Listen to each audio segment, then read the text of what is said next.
Oriola en valencià, Orihuela en castellà, és la capital actual del Baix Segura o Vega Baja i el 7è municipi valencià amb més població, gràcies al desenvolupament turístic de la costa. Però qui passeja pel seu centre històric no necessita uns dots d'observació extraordinaris per a adonar-se que la ciutat ocupava llocs encara més rellevants en el passat. En efecte, l'Oriola foral, la de l'edat mitjana i la moderna, que parlava, escrivia i vivia en valencià, era la capital de la governació de Xixona Ençà i per això la capital històrica del sud valencià i la segona ciutat més important del regne, després de València, que sempre fou la germana bessona i una referència constant. Molt més tard, amb la derogació dels furs i l'extinció del regne de València, s'agreujarien els malentesos i augmentarien les distàncies.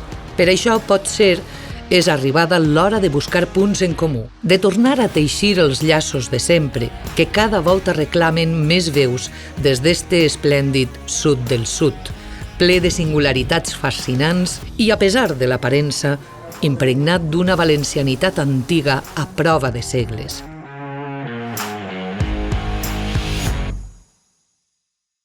Valencia era la capital del reino, era cabeza de gobernación y Orihuela era la otra cabeza de gobernación. Orihuela fue, desde la Edad Media, la segunda ciudad más importante del reino valenciano junto con Valencia. Eran como hermanas gemelas. Consta en los documentos que siempre se imita la ciudad de Valencia, tal punto de que nuestra enseña del Oriol sube y baja en vertical el 17 de julio, y entonces sigue el mismo ceremonial que se utilizaba en Valencia. Aquí se hablaba valenciano. Yo tengo libros en la parroquia del siglo XVI y XVIII totalmente en valenciano. Luego nos castigaron porque perdimos una batalla, nos castigaron a hablar en castellano. Incluso para hacer el sello de la ciudad de Orihuela, el sello municipal, se va a Valencia a encargar el sello y que se haga como el mismo que tenía la ciudad de Valencia. Jo, fins als 19 anys, no vaig saber que fa 300 anys, com deia el cronista Martí de Viciana, el català regnava al carrer d'Oriola. Es decir, que hay una similitud total y absoluta durante toda la Edad Media y moderna con la ciudad de Valencia. Jo no sabia per què la Porta d'Oriola tenia un escut en una quatribarrà o per què la catedral d'Oriola estava plena de senyeres.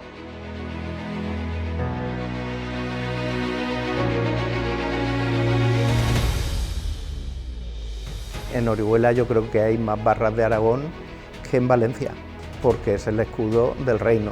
Otra de las cosas de semejanza es que Valencia es la primera ciudad que tiene imprenta en el Reino de Valencia y Orihuela es la segunda ciudad que tiene imprenta. Y se establece en el Palacio Episcopal en 1603. Imprime en latín, imprime en castellano para Murcia o imprime en valenciano para Orihuela, el Libre de Capitol de 1613. Que todos los moriscos de este reino, así hombres como mujeres con sus hijos, dentro de 3 días de como fuere publicado este bando en los lugares donde cada uno vive y tiene su casa...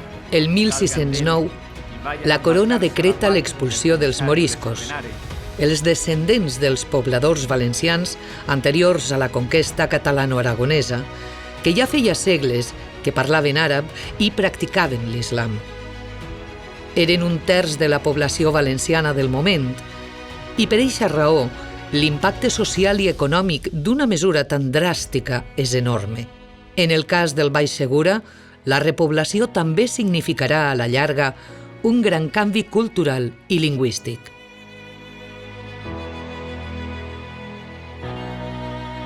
Eixe buit poblacional cal reomplir-lo. I què és el que tenia més prop Oriola i la seva comarca? Tenien Múrcia. I durant el segle XVII, a poc van mesclant-se amb els autòctons que parlaven valencià i aquests matrimonis mixtos acaben transmetent castellà, de manera que a finals del segle XVII podia quedar un 20, un 30% de valencianoparlants i potser durant els anys 20 30 del segle XVIII deixaria d'existir el valencià a la ciutat d'Oriola i a tota la seva comarca, excepte Guardamar. La castellanització s'accentuarà més encara amb el canvi de dinastia, l'arribada al tron d'Espanya de Felip V de Borbó, el decret de nova planta del 1707 i la consegüent assimilació política y lingüística a Castella. En la primera mitad de 1707 están escribiendo como notarios en valenciano y en la segunda mitad de 1707 escriben en castellano. Cambia el tamaño, utiliza el papel tamaño folio, el papel timbrado, que es un impuesto que se paga, y firman como escribanos. Entonces, utilizando la normativa de Castilla. Ocurre con los documentos municipales, en las actas municipales, y ocurre en los registros notariales. No en las actas del Cabildo de la Catedral, porque ellos cambian antes al castellano en 1704 por ser la lengua de todas las iglesias españolas.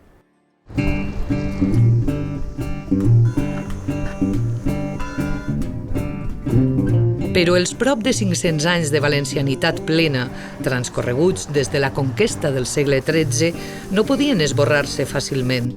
Per això, encara ara, 300 anys després de la nova planta, Oriola i la seva comarca mantenen costums i tradicions, cognoms, noms de llocs, devocions religioses, paisatges i usos de la terra, patrimoni arquitectònic, cultura gastronòmica i fins i tot una parla popular compartida amb la resta de la població valenciana.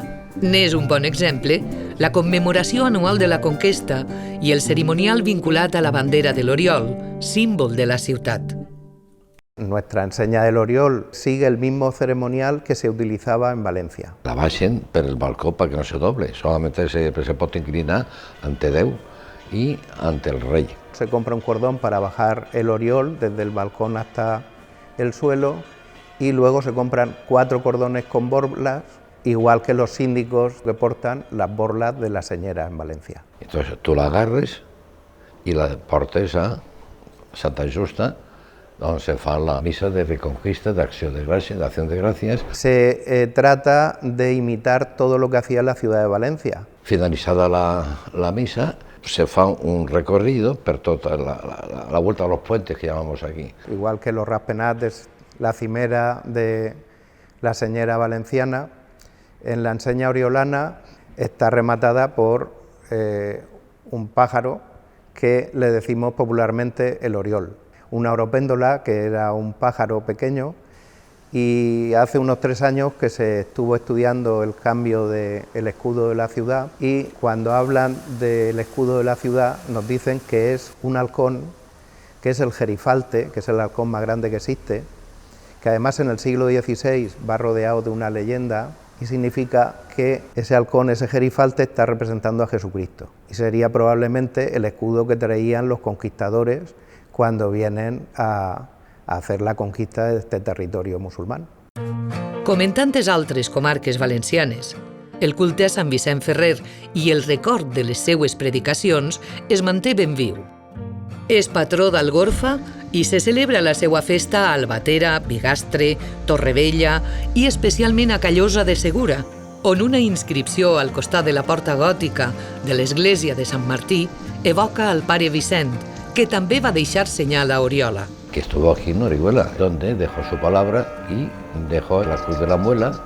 Dijo que lo único que espantaba a los demonios, el mal, no eran las gárgolas de Santa Justa que asustan a los espíritus inmundos, sinó la cruz de Cristo. La devoció a la Virgen de Montserrate, des dels temps fundacionals de la conquesta catalana i aragonesa, és un altre signe de la identitat original que Oriola ha mantingut. En això coincideix amb el poble de Picanya, d'on és també patrona, i amb Catalunya, d'on prové l'advocació, modificada lleument així per un litigi amb el monestir de Montserrat. Como Orihuela en su momento pues había sido repoblada por castellanos, aragoneses y catalanes, que cada uno de estos grupos pues trajeron el nombre de la patrona de su región, la patrona de su patria chica, y entonces se decidió por sorteo y salió el de la Virgen de Montserrat. No obstante, con el paso del tiempo hubo un pleito con los monjes del santuario de Montserrat y se castellanizó el nombre, se le añadió una et Montserrat, pasó a ser Montserrate.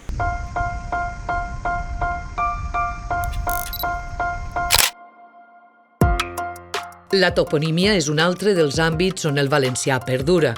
Al costat de noms de lloc plenament castellans, per tota la comarca apareix la denominació tradicional en valencià, escrit sense normes, com és lògic en este cas de noms fossilitzats.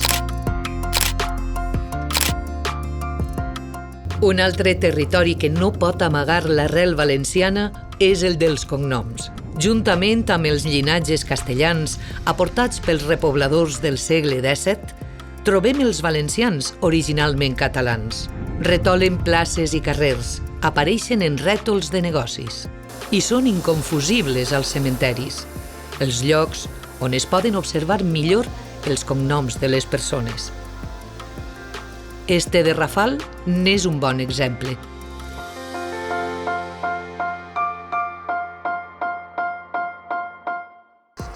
Però no és del tot cert que a Oriola no es parle valencià, perquè la llengua autòctona del país s'ha emprat sense cap interrupció a la pedania de Barba-roja, allunyada del nucli principal i geogràficament pertanyent al Vinalopó mitjà, tot i ser de sempre terme d'Oriola. I això què té que veure? Aquí parlen tots valencià. I això com és? Perquè a Oriola tot el món parla castellà. És que Oriolo antigament era valenciana. El que passa que els anys han passat molts anys i... L'altre municipi del Baix Segura on es manté el valencià com a llengua materna és Guardamar, el límit sud del domini lingüístic del català valencià, com recorda el monument que s'alça a una de les places del poble. Com en altres llocs, el valencià està així molt pressionat per altres llengües més expansives, però això no ha impedit que es conserve un parlar ple de localismes ben genuïns i interessants. Guardamar té un 65% de població de nacionalitat espanyola, però n'hi ha un 35% que són sobretot britànics, la meitat, però tenim noruecs, un 10%, tenim alemanys, cada volta hi ha més belgues. Realment la llengua dominant ara a la zona rural de Guardamar no és ni el castellà ni el valencià, és l'anglès. Jo em dic Eugènia Campos Aldeguer, jo soc de Guardamar, nasquí, cresquí aquí a Guardamar i jo m'he passat aquí la vida entrega. En esta zona de Guardamar, entre els pescadors i els llauradors, a l'hivern, quan no hi ha turistes, el valencià és majoritari, molt majoritari en la població major de 60 anys, se sent bastant entre els de 40 i 60 i se sent molt poc entre la gent jove. La gent que te coneix de tota la vida et parla en valencià i si la persona no coneix, et parla en castellà. Però només veure-me, només conèixer-me ja, se dirigeixen a mi en valencià. La gent d'una certa edat diu la cuchara, cerca per prop. Curiosament, a Guardamar no coneixen vesprà ni esprà, diuen la tarda.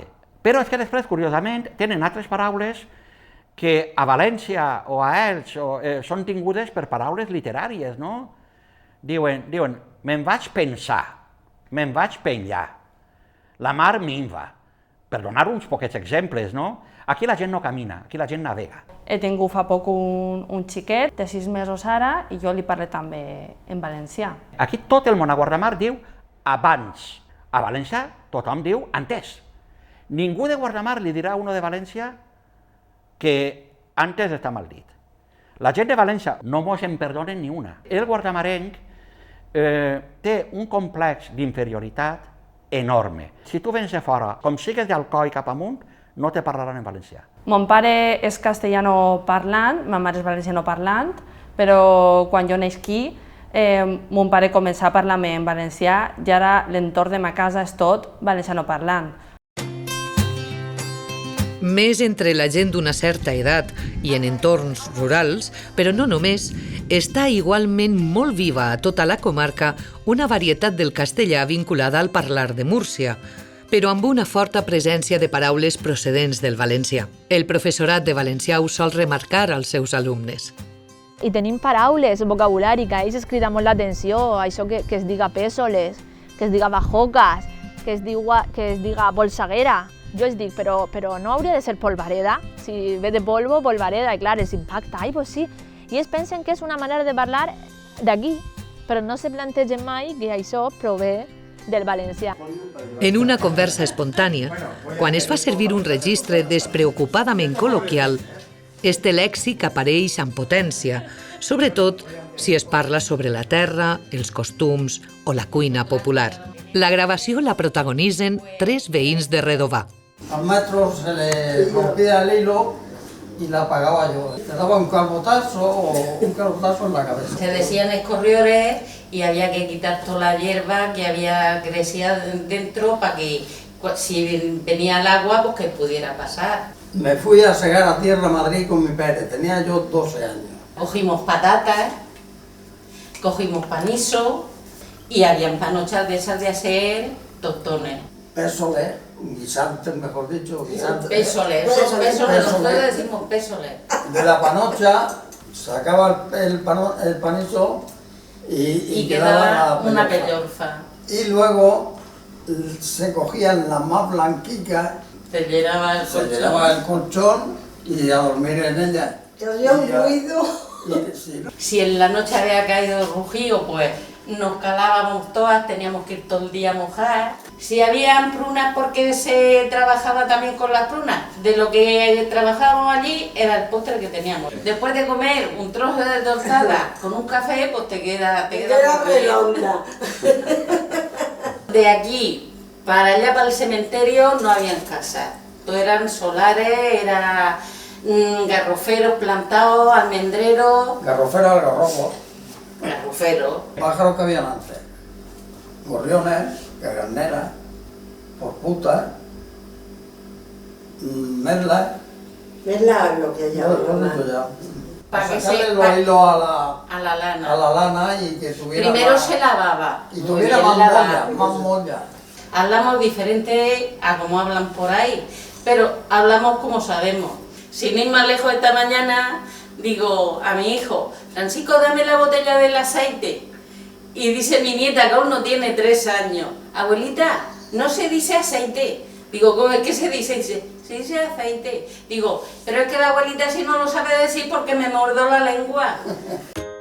Mira, aquí tenemos los ingredientes. Tenemos el blanco y la longaniza. En la conversa apareixen inevitablement mencions als menjars més típics del Baix Segura, compartits amb molts altres llocs de la geografia valenciana.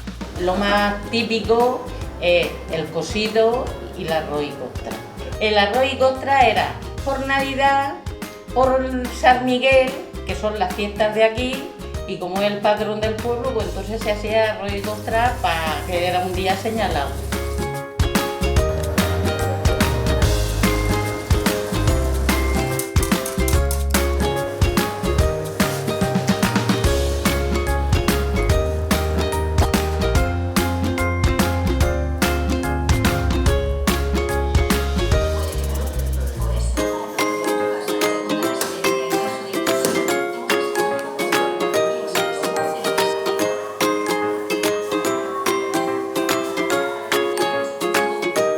Ja hem sentit com són les tortades de Redovà.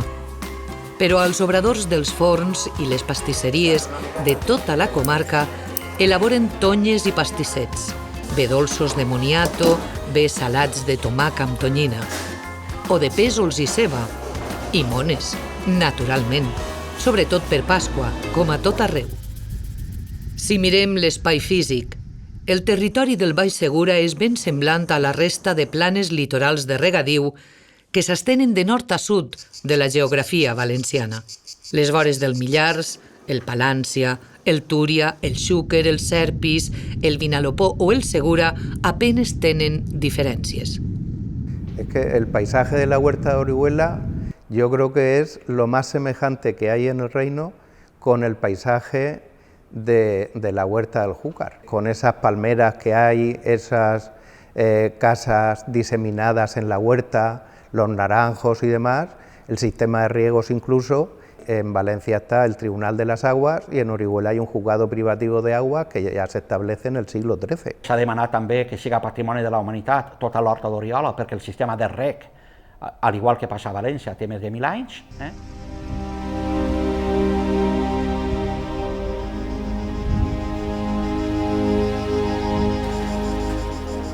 I no acaben així les semblances. Com a l'Horta de València, a la d'Oriola, les barraques han sigut l'habitatge rural tradicional. Se'n conserva la de Doña Elvirita, en la vereda de la Buena Vida. I com a mostra d'un passat que es perd, la que l'Ajuntament d'Oriola va manar a fer en una plaça de la ciutat. I un palmerar excel·lent situat a l'est del nucli urbà Germana, Oriola i Elx. Orihuela, la gran desconocida, una de las joyas de la corona del Reino Valenciano. Conserva un rico patrimonio. Tenemos 5 monumentos nacionales. Aquí detrás de nosotros, el Colegio de Santo Domingo, que empezó siendo convento de los dominicos, pasó a ser universidad literaria y luego actualmente es el Colegio Diocesano. Però és en el patrimoni arquitectònic, sobretot religiós, on s'aprecia la grandesa històrica d'aquella Oriola foral, agermanada amb la ciutat de València, amb monuments semblants i símbols comuns. Tenemos monumentos como la Iglesia de Santiago, como la Iglesia de Santa Justa, cuya torre es gemela de la Torre del Miquelet. En la parròquia de Santa Justa, queda els 4 barris i tu entres a la catedral i per totes parts de la catedral t'encontres els 4 barris. Cosa que no ha d'estranyar, perquè aquestes voltes de la seu d'Oriola i les de la Llotja de València les va firmar el mateix mestre, Pere Comte. Es tracta del gòtic més meridional de la corona d'Aragó i alhora dels més exquisits i elegants. La catedral, que está asentada sobre una mezquita árabe y que es una de las catedrales más pequeñas de Europa, con sus columnas en forma de palmera, como la Lonja de Valencia. Però la llunyania geogràfica i l'acumulació de fets socials, culturals i polítics ha creat desconeixement i distanciament. Oriola ho denuncia i reivindica per això una relació diferent amb València ciutat i València país, des de la valencianitat que senten. No se conoce lo suficiente, no se valora lo suficiente y lo que no se conoce no se ama. Yo le invito a todos los valencianos a que conozcan su patrimonio. Forma parte de la comunidad valenciana. Necesitamos que ellos se crean que somos valencianos, que hablamos el castellano, pero que tenemos alma valenciana. Y tienen que estar orgullosos de tener en su región, en su comunidad, esta ciudad tan emblemática, tan bonita y que invito a visitar.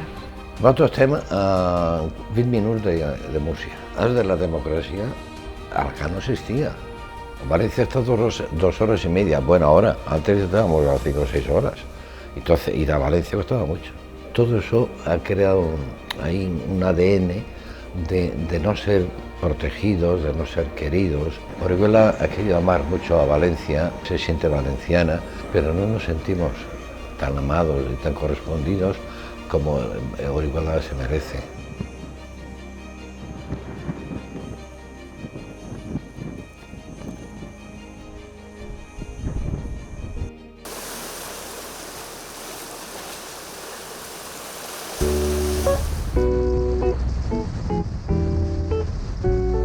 L'Oriola i el Baix Segur actuals, a causa de la història viscuda, són la resultant d'una fusió entre el substrat valencià original i la influència castellana posterior.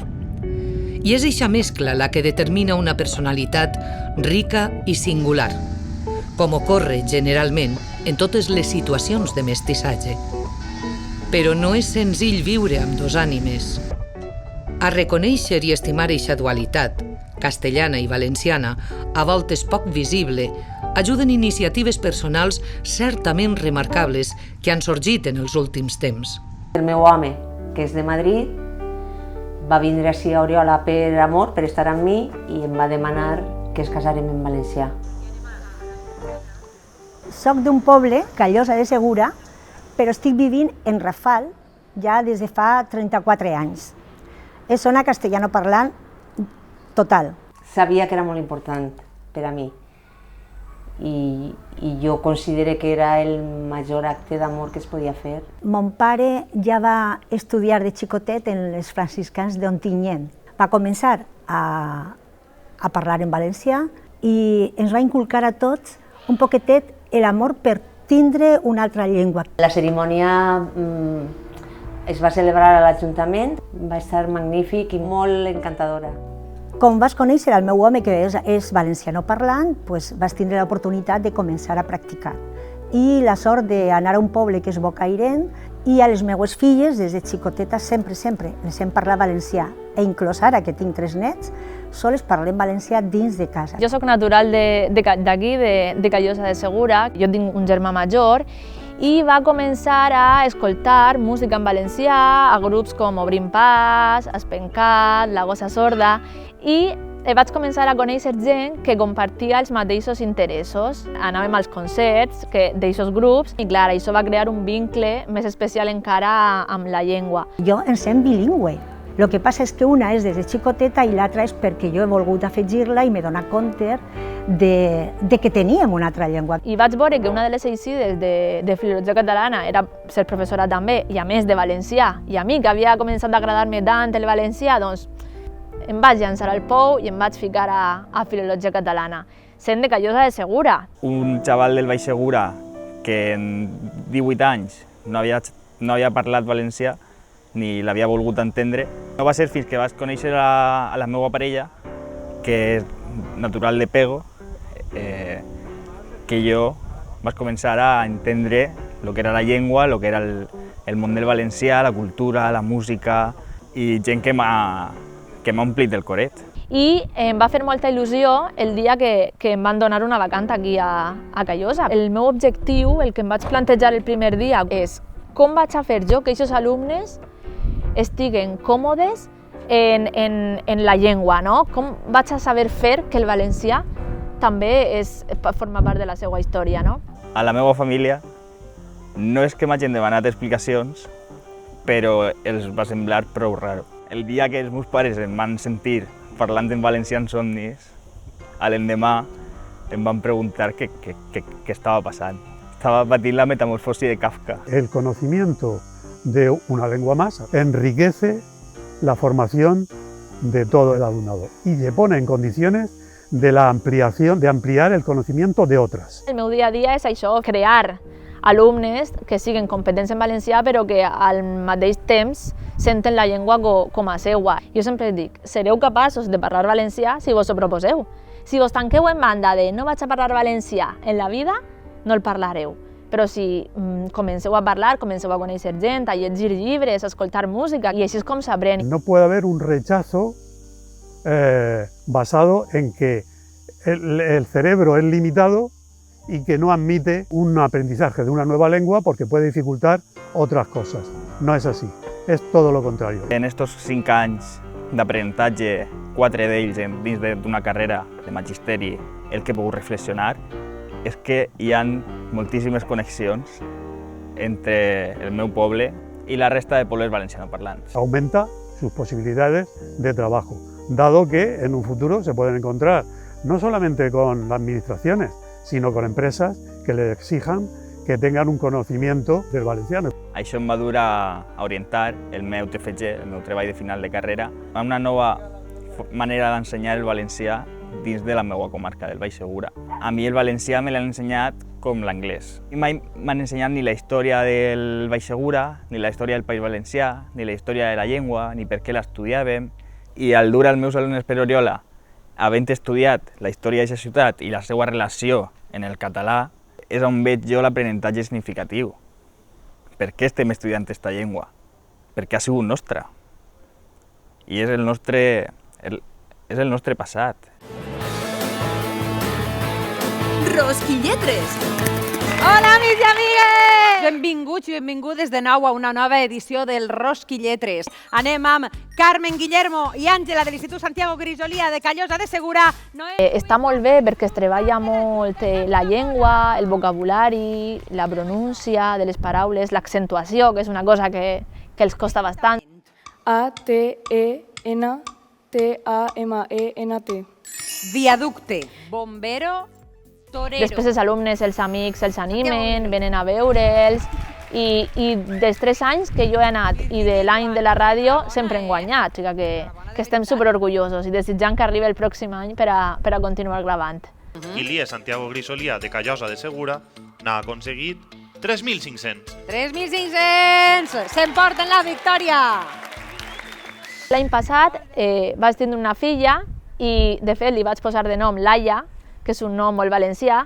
El seu primer cognom és Manresa, sense bolero, i, de fet, li parla en valencià. Tot el món li parla en castellà, aleshores ella va parlant en valencià, castellà com l'Is, però al final ella ho entendrà tot perquè ja ho entén i parlarà les dues llengües. És algo que jo tinc, que puc donar-li com un regal a ella. És un favor que li estic fent. M'arribaven WhatsApps de pares. Muchas gracias, no sé cómo lo ha hecho, pero mi chiquito está escuchando canciones en valenciano por la casa, yo no entiendo nada. Son cosas que se te van quedant en el coret i te fan ganes de seguir lluitant per la llengua en les aules, en amor, perquè al final el meu projecte és que estimen la llengua. El projecte Teixim llaços des del sud, que ha posat en marxa l'Acadèmia Valenciana de la Llengua, té com a objectiu potenciar eixe retrobament, posar fi als malentesos i trobar eixos punts en comú entre el Baix Segura i la resta de la comunitat valenciana. L'exposició itinerant es diu Teixim llaços des del sud i és una corda de cànem la que va unint tot el territori. És un recorregut de descobriment de coses que teníem ocultes per a fer veure que realment el Baix Segura té moltes coses en comú en les altres comarques de les Terres Valencianes. El que volem és desmuntar prejudicis lingüístics per tal que vegin realment d'on ve la seva forma de parlar, la seva forma d'expressar-se, posar en valor els seus costums, la seva cultura, la seva història, la identitat des de la seva singularitat i particularitat. Moltes paraules de la seva forma de viure, de la terra, els cognoms, la toponímia, provenen del valencià. Menjars típics. El tema de la costra, això és una lluita permanent, que si és del Baix Segura, que si és del Baix Vinalopó, i resulta que també és de Pegó o de Callosa d'en Sarrià. Jo crec que el descobriment ha de ser mutu. No només que ho descobrisquen ells, des del propi Baix Segura, també que ho descobrim la resta dels valencians.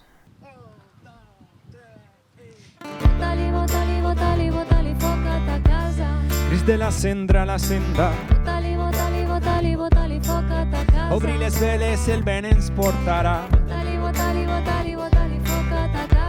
Cris de la cendra, la senda.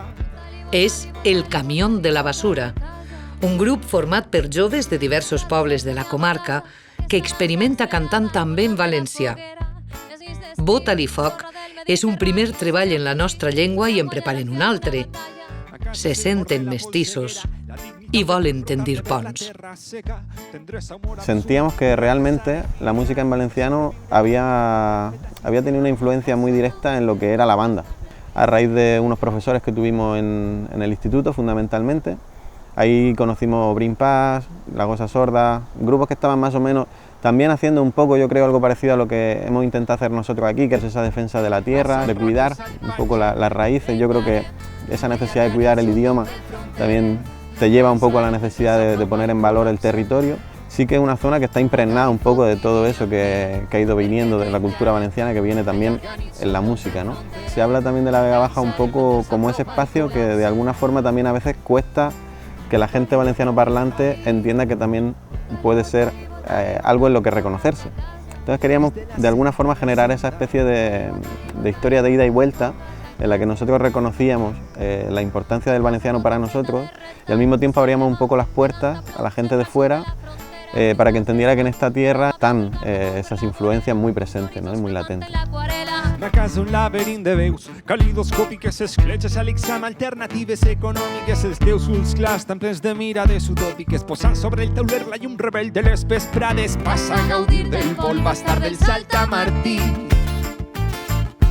Des del racó salvatge trencarem la llarga nit sota un vent fronterer, dansarem mentre s'aprova el col·lapse. Bota-li foc i vine amb mi, perquè trencarem la llarga nit sota un vent fronterer, dansarem mentre s'apropa el col·lapse. Bota-li, bota-li, bo, bo, bo, bo.